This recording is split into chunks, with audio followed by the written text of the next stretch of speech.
The war had ended only 3 days ago, but the memories still clung to Captain Marcus like smoke that refused to leave his lungs. He sat on the edge of the bed in a room that was far too large, far too silent for a soldier who had lived with the thunder of battle for years. The walls were made of smooth silver stone, glowing faintly as though they held the light of captured stars. It was beautiful in a way, alien and cold, but to Marcus it felt like a cage. He was not chained. He was not locked in. The doors opened when he approached them. The servants bowed when they brought food, but still he felt like a prisoner. This was the palace of the alien queen, the same queen who had once commanded fleets that darkened human skies, the same queen whose orders had left human cities burning. And now somehow he was her guest. The victory had not been clean. Humanity's fleets had bled across the stars. Thousands of ships were gone. Millions of lives ended. Yet somehow, against every prediction, against every cruel calculation of enemy machines, the humans had stood. They had fought with nothing left but their stubborn refusal to break, and in the end, they had won. The queen had surrendered, her empire shattered. And Marcus, a soldier who had survived too many battles, found himself taken to her palace instead of sent home. He sat there, staring at the floor, his hands trembling slightly. He told himself it was exhaustion, not fear. A soldier wasn't supposed to be afraid anymore, not after what he had faced. But in the quiet, when there was no gunfire, no commands shouted in his ear, fear found him. It was different now, sharper, heavier. He was not afraid of dying. He was afraid of not knowing what came next. The silence pressed against him until even the sound of his own breath felt too loud. He closed his eyes, trying to push away the memories. The sight of friends falling, the sound of ships cracking, apart in the void. He told himself to breathe, to rest, to take advantage of this strange peace. But rest was a stranger to him now. Then it happened. The door slid open without a sound. Marcus stiffened instantly, every muscle ready to fight though he had no weapon. His eyes darted to the figure that stepped inside, and for a moment he thought it was a dream. She moved like shadow and fire, her steps soft on the cold floor. The queen. She was not wearing her crown. She was not surrounded by guards or wrapped in the robes of power. She came alone. She came quietly. And as Marcus's eyes followed her, he saw the robe she wore slide from her shoulders, falling soundlessly to the ground. For a heartbeat, time itself seemed to stop. She stood before him, unarmed, unguarded, her silver-marked skin glowing faintly in the soft light. She did not look like the untouchable ruler who had once commanded entire star systems. She looked human in some strange, terrifying way. Her eyes, silver like liquid metal, locked onto his with a weight that made his chest tighten, and then she spoke. Her voice was soft, but each word struck like a blade wrapped in silk. "You're mine tonight." Marcus's heart thudded in his chest. He had faced alien beasts, burning skies and death countless times, but nothing had ever left him so uncertain as those words. She was not giving him an order as a conqueror. She was not claiming him as a prisoner. It was something deeper, something he could not yet understand. For a moment, neither of them moved. The silence returned, heavier than before, but it was not the empty silence of his loneliness.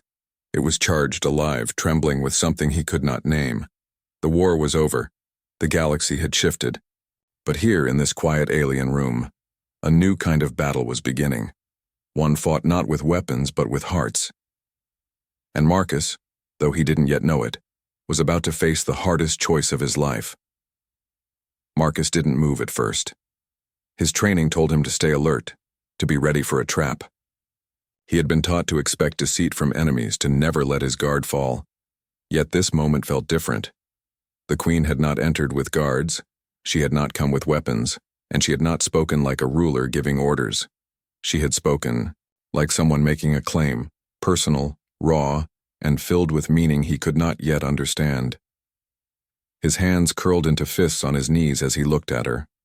The robe still lay on the floor, untouched, like a symbol that she had shed not just fabric but the power it represented. She was the queen of a fallen empire, yet she stood before him like a woman stripped of titles and pride. Her silver eyes never left him. They glowed faintly in the dim light of the room, and Marcus felt a shiver travel down his spine. He was used to enemies trying to dominate him with fear or strength, but this was something else. She wasn't trying to scare him. She was showing herself. Vulnerable. Open. "You broke my fleets," she said softly, her voice carrying a strange mix of sorrow and respect. "You stood when others knelt. You fought when surrender was the easy choice. Now I claim you." Marcus's jaw tightened. "Claim me?" he asked, his voice low, cautious. "I am no one's property." Her lips curved slightly, not in mockery but in something like admiration. "Not as a prisoner, not as a servant. I claim you because you are unlike any being I have known. Your kind, you burn in ways we cannot. I need that fire near me. I need to understand it." Marcus's heart pounded. He had seen soldiers die with courage. He had seen ships hold their ground when defeat was certain. He had seen humanity refuse to kneel, again and again, even when the cost was unbearable. But hearing those words from her, the very woman who had ordered his people's destruction, felt like salt in an open wound. "Why me?" Marcus finally asked, his voice quieter now, but sharp with suspicion. Her gaze softened, almost tender. "Because you stood in the ashes and still looked forward. My people cannot do that. We crumble when our power crumbles, you humans. You rise again. I watched you. I fought you. And when the galaxy told me you should have broken, you refused. That is why you, Marcus. That is why tonight." For the first time since she had entered, Marcus felt something shift inside him. He had seen her once far away on the battlefield screens, a figure of unreachable power. He had imagined her as untouchable, merciless, yet here she was standing in his room, bearing her soul more than her skin. He tried to push it away. He tried to remind himself of the horrors her fleets had brought to his people. But the truth was right in front of him. She wasn't speaking as a queen. She wasn't speaking as a conqueror. She was speaking as someone who had lost everything and had chosen, in this moment, to reach out to the one person who had taken it all from her. Marcus looked down, his thoughts storming inside him. Every instinct told him this was dangerous. Every scar on his body told him she was his enemy. Yet something in her voice and her presence reached deeper than hatred. Something fragile, almost desperate, lingered in her words. Finally, he lifted his eyes and met hers again. "You think I'm stronger than I am," he said quietly. Her silver gaze did not waver. "No, I think you are human. And that is enough." The silence stretched between them again, but it was no longer the silence of emptiness. It was a silence filled with unspoken truths, with wounds that neither of them could hide. And Marcus realized that this night in this alien palace was not about conquest or surrender. It was about two broken souls standing in the ruins of war, searching for something neither of them could name. Marcus sat frozen for a long moment, her words echoing in his mind. "You are human, and that is enough." Simple words, yet they carried a weight heavier than any chain. He had been called many things in his life, soldier, captain, survivor, but never had someone looked at him, scars and all, and said that simply being human was enough. He wanted to push the thought away. He wanted to remind himself who she was, the queen whose fleets had scorched colonies, whose soldiers had hunted his comrades through forests and deserts, whose voice had declared war without mercy. But when he looked into her silver eyes, he didn't see the cold ruler of the empire. He saw something else: exhaustion, pain. A woman who had lost not only her crown, but her certainty. Marcus leaned back, his shoulders heavy with the burden of survival. He had lived through things others hadn't. He had seen starships crack in half and heard the cries of dying soldiers over the comm. He had pulled friends from the dirt, only to watch them fade away in his arms. Survival had not been victory for him. Survival was just survival. And yet she stood before him, speaking as if his survival meant something greater than he could understand. "Why do you say such things?"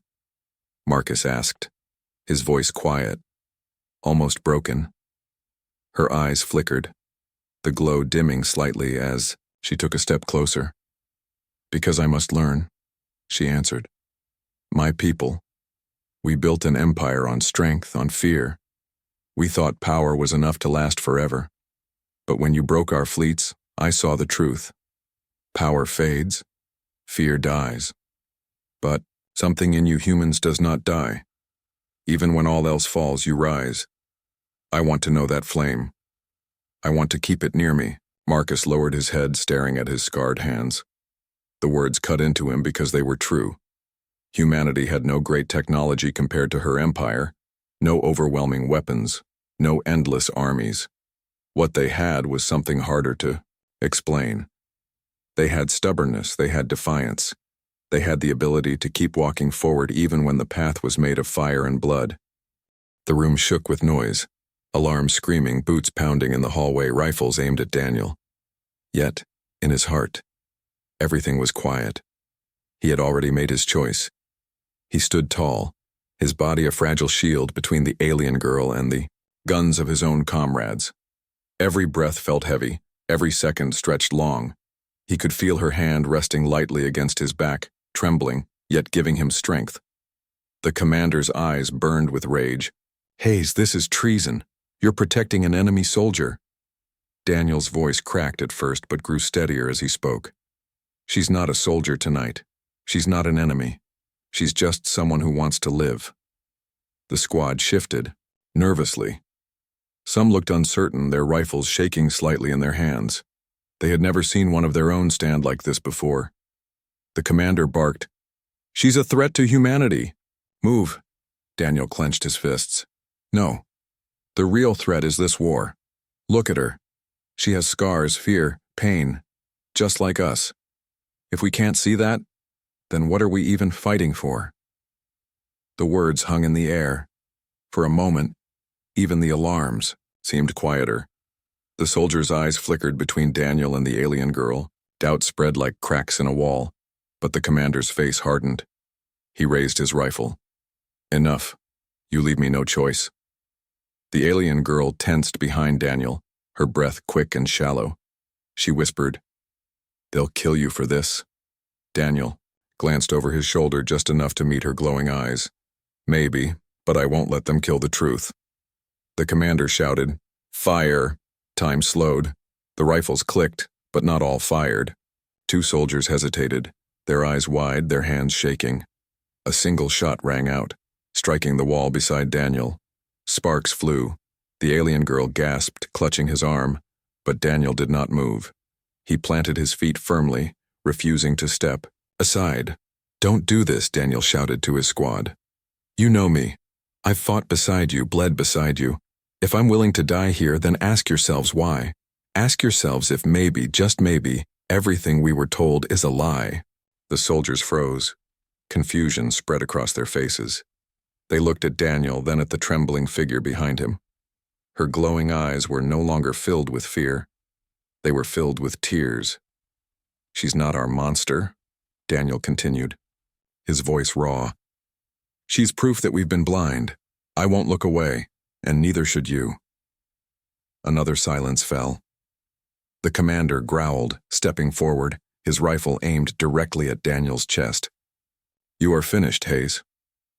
Daniel's heart raced. He knew this could be his last breath, but strangely he felt calm.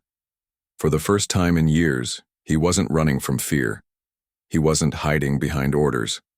He was standing for something real. The alien girl's hand tightened on his back. Her voice, though weak, carried across the room. "Please, don't kill him. He is the first human who has truly seen me." Something in her words struck the soldiers deeper than Daniel's defiance. Their rifles lowered, hesitation spreading, like wildfire. One soldier muttered, "She doesn't sound like an enemy." Another whispered. She looks just like us. Scared. Broken. The commander snapped. Enough. Raise your weapons. But the squad no longer obeyed with the same certainty. The lie of war had cracked, and through it, truth was shining. Daniel locked eyes with his commander. His voice was low but firm. If you kill her, you'll have to kill me first. The commander's hands trembled with fury.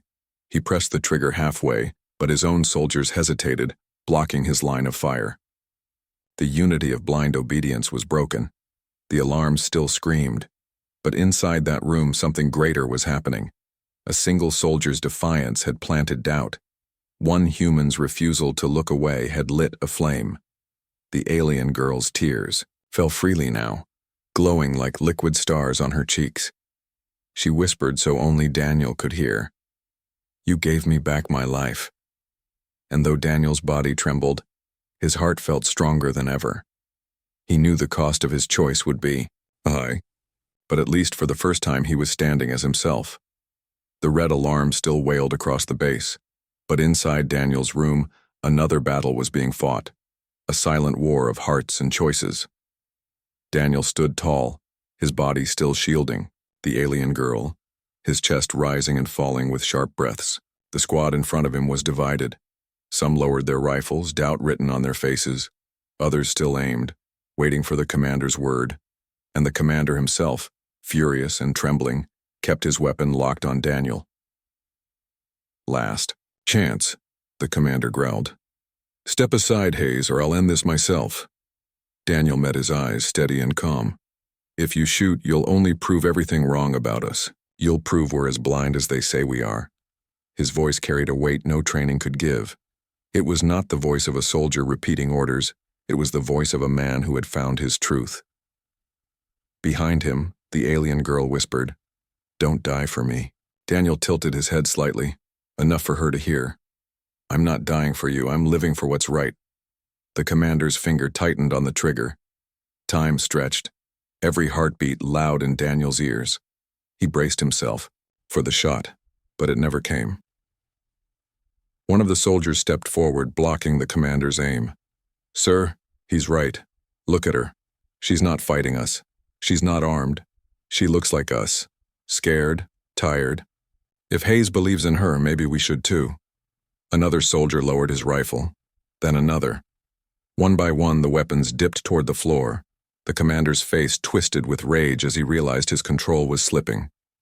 Traitors, he spat. All of you. Daniel shook his head slowly. No, just humans. Finally being human. The commander's eyes burned with hate, but he saw the line had broken. His own squad no longer followed blindly. The lie of the war, so long unquestioned, had cracked open because of a single act of defiance. With a snarl, the commander backed toward the door. This isn't over. You'll face trial, Hayes. You'll all face trial. He stormed out, boots echoing down the corridor. The alarm still screamed, but inside the room, a deep silence followed. Daniel's legs finally gave way, and he sank onto the edge of his bunk, his chest heaving. The alien girl knelt beside him, her glowing eyes filled with tears. She touched his shoulder gently. You risked everything, she whispered. Daniel gave a tired smile. No. I finally gave something worth keeping. For a long time they sat in silence, their breaths the only sound. Around them, soldiers shifted uneasily, but none raised their weapons again. Something had changed, something that could not be undone. Outside, the war continued, but inside this room, the first crack of peace had been born. Weeks later, the story spread. Quietly at first, whispered among soldiers, then louder, carried, from camp to camp. The tale of the night when a human soldier had stood in front of his own squad, protecting an alien girl with nothing but his voice and his will. Some called him a traitor. Others called him a fool, but more and more began to call him something else, a reminder. Because when they looked at their enemy after hearing Daniel's story, they began to wonder. They began to see not monsters, but faces. And once seen, those faces could not be unseen. Years later, when the war finally ended, Monuments were built on both sides. They did not honor admirals or generals. They did not honor the endless battles or victories. They honored a single night, inside a small, metal barracks when one soldier and one alien girl broke the story of hate. The monument did not show weapons. It showed two figures, one human, one alien, standing together, fragile but unbroken, and carved beneath them were the words that had started it all. Don't look away. The alien girl lived. She was no longer nameless, no longer a shadow. She carried scars, but she carried freedom too. And though Daniel Hayes bore the weight of betrayal and sacrifice, history remembered him not for treason, but for courage. Because in the end, humanity's greatest strength was never its weapons, nor its armies. It was the stubborn, unshakable choice of a single soldier who refused to look away. Daniel felt his chest tighten. He thought of the human refugees he had seen in broken cities, children hiding in basements while the sky burned above them. Their eyes had carried the same emptiness, and now he saw it in hers. He lowered his head, into his hands. This war, it's killing all of us. Her eyes softened, and for the first time her voice carried no edge. Yes, it kills slowly. It kills loudly. It kills even when you live. Daniel raised his head, meeting her gaze. I don't know why I'm not turning you in. Because you see me, she said simply. Not the lie. Not the monster. Just me. The room grew quiet again, but the silence was different now. It wasn't empty. It was alive, full of something unspoken that connected them. Daniel wanted to ask her more. He wanted to ask her name, her world, her story. But before he could, the base alarm suddenly blared outside. The sound was sharp and merciless, a reminder that the war never truly slept. Red light flashed through the barracks window, bathing the walls in warning. The alien girl flinched at the sound, her body tightening like a cornered animal. Daniel instinctively stood and moved toward the door, then stopped, torn between duty and the secret sitting in his room. They'll find me, she whispered. Her voice was calm, but her glowing eyes shone with fear. If they search, they'll find me. Daniel's pulse raced. His whole life had been built on orders. Orders to fight, to follow, to never question. But now the war had walked into his room, shed its armor, and revealed a face that was painfully human. If he protected her, he would be a traitor. If he exposed her, he would destroy the fragile truth she had given him. His hands clenched into fists. For years he had fought to survive. But what was survival worth if it cost him his soul? The girl's voice broke his thoughts. If you give me away, I will not hate you. I will only know that you could not see me after all. Her words cut, deeper than any bullet. Daniel turned toward her, his heart heavy, his throat tight. He wanted to scream at the world, at the commanders, at the endless war that demanded he choose between his duty and his humanity. He took one long breath. And, for the first time in years, Daniel Hayes realized that the weight of war was not carried in guns or bombs. It was carried in choices, in the small, fragile moments when one soul decided whether to see another as real or not at all. And tonight, that choice was his. The alarm lights painted the barracks red. Sirens screamed outside, echoing through the steel walls, shaking the dew floor beneath Daniel's boots. Soldiers' voices rang out in the distance, shouting orders, rushing into position. The war had reached closer again, and the base was preparing to meet it. But inside Daniel's small room, the air was heavier than even the alarm. The alien girl stood near the corner, her arms still wrapped around herself, but her eyes fixed. Only on him. Hide, Daniel whispered urgently, his heart racing. They'll come in here. She shook her head slowly. No. I am done hiding. Daniel stepped closer, desperate. If they see you, they'll kill you before I can even speak. Her gaze did not waver. Her voice was quiet, but every word carried the strength of steel. Then let them. But before they do, I want you to see me. Truly.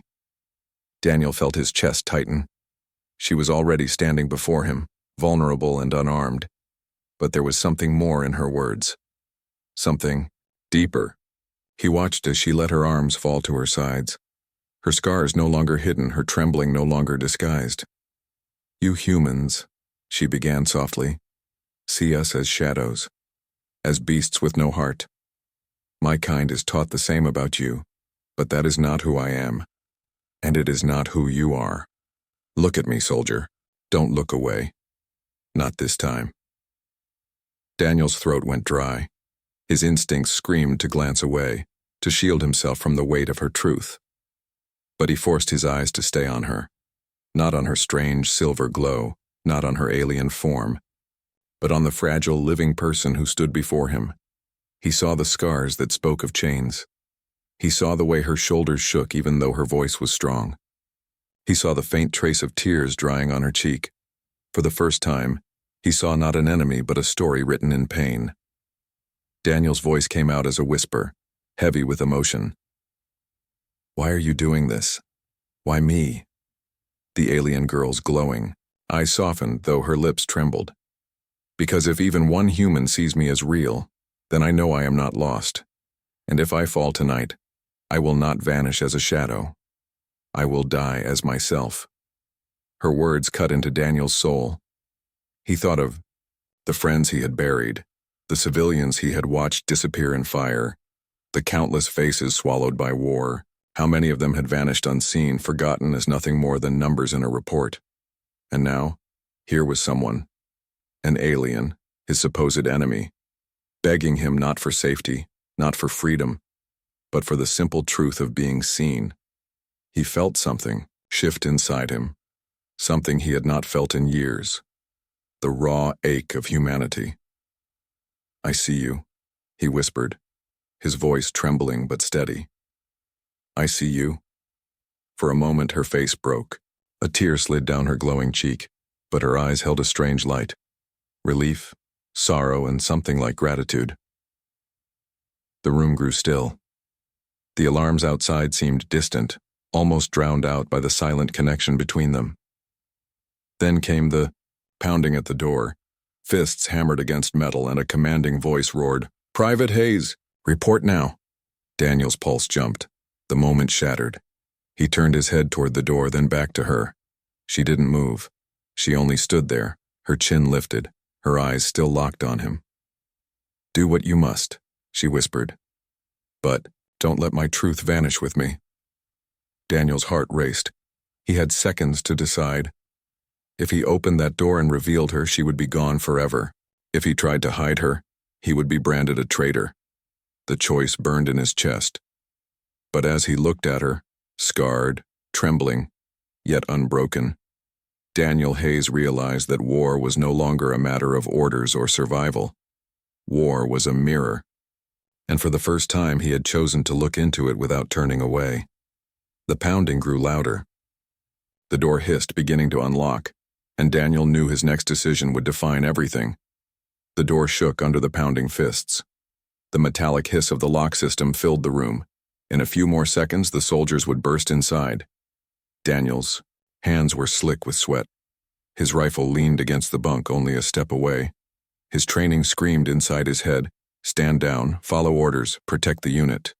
But when he turned his eyes back to the alien girl, still standing there in silence, he knew there was no simple choice left. She had not begged him to hide her. She had not pleaded for her life. She had only asked to be seen. And that truth burned inside Daniel like fire. The door cracked open. Red light from the alarms bled into the room. A voice thundered, "Private Hayes, step aside." Daniel's heart pounded. His pulse roared in his ears. He moved without thinking, placing himself in front of her, his body between her and the door, his arms spread wide as if his thin human frame could shield her from rifles and orders. "She's unarmed," Daniel shouted, his voice breaking through the noise. The squad leader pushed through the doorway, weapon raised, his face twisted with fury. "Out of the way, Hayes! That thing is the enemy!" "She's not." Daniel's voice shook, but his stance didn't falter. "Not tonight. Not here." The other soldiers hesitated, their rifles wavering between Daniel and the glowing figure behind him. Confusion flickered in their eyes. This wasn't what they expected. A human soldier standing against his own? It didn't fit the story they had been told. The commander snarled, "Private, you've lost your mind. She's a killer. Move, or I'll have you dragged out." Daniel felt his legs tremble, but he forced them to stay firm. His chest rose and fell with sharp breaths. He thought of the nights spent burying his friends, of the endless war that had stolen every piece of his hope. And he thought of her scars, her trembling voice, and her plea to be seen. For the first time in his life, he refused to obey. "No," Daniel said, his voice steady now, carrying a weight he had never felt before. "If you want her, you'll have to go through me." The room fell silent for a heartbeat. The alarms outside wailed, soldiers shouted, but inside everything froze. The alien girl behind him gasped softly, but Daniel didn't turn. His eyes locked with his commander's, and for the first time Daniel did not look away. "Do you even know what you're doing?" the commander spat. "Yes," Daniel whispered. "I'm being human." A heavy silence followed his words. The squad leader's finger hovered near the trigger, his jaw tight. The soldiers exchanged uncertain glances. None of them moved. Behind him, Daniel felt the alien girl's presence, fragile but alive. She hadn't spoken, but he sensed her tears, her silent gratitude, and somehow that gave him strength. "Please," Daniel tried again, his voice softer now.